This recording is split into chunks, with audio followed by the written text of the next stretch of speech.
When I read this script, I found it funny, I found it thrilling, I found it dramatic. For those people that are fans of the Harry Potter world, it's taking all of that imagination and taking it to a place, taking it to the 1920s, to New York. What Newt believes is he sees the wonder and the brilliance in these animals, and he believes that the wizarding community with a proper education could learn to live side by side with these animals and appreciate how extraordinary they are. So he travels around the world, he's researching his book, and he has spent, at the beginning of the film, he spent a year in the field, and he collects these endangered species, and he keeps them in his case, which in itself is a sort of wondrous plethora of terrains. It's a huge space down there, and he sort of looks after them, and his plan is to study them and to educate the wizarding world on them.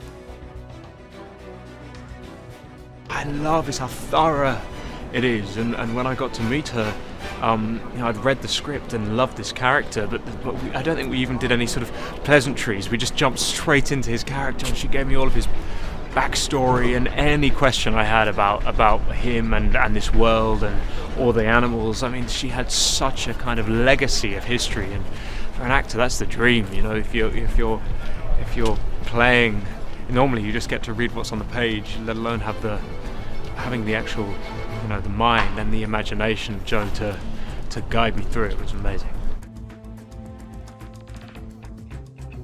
That camaraderie is an essential element to it. For Newt, he stumbles into these three people, Tina, Queenie and Jacob, and throughout the film he finds a connection with Jacob.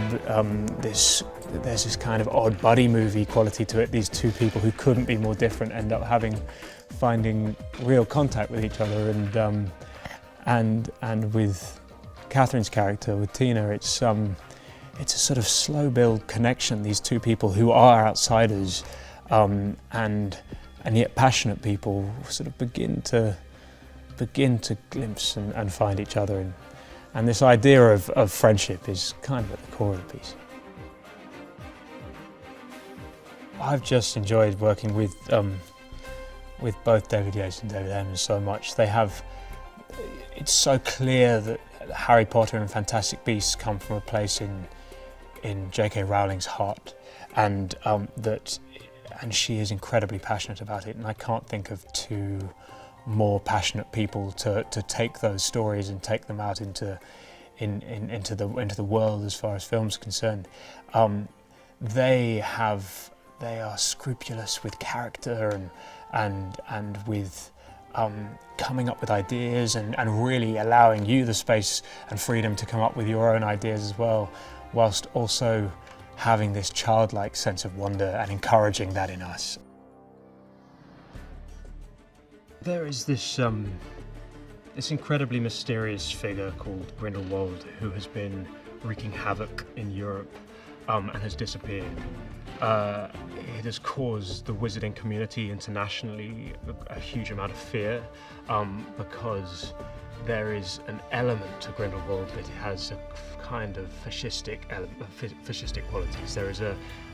He has a brutality to him. He believes in the superiority of the wizarding community over the Muggle community and No-Maj community, and he's ruthless. In New York at this time, there have been events, just incredibly brutal occurrences that are inexplicable. And that has caused great tension amongst the wizarding community because they tend to be able to explain everything, and these particular occurrences seem inexplicable.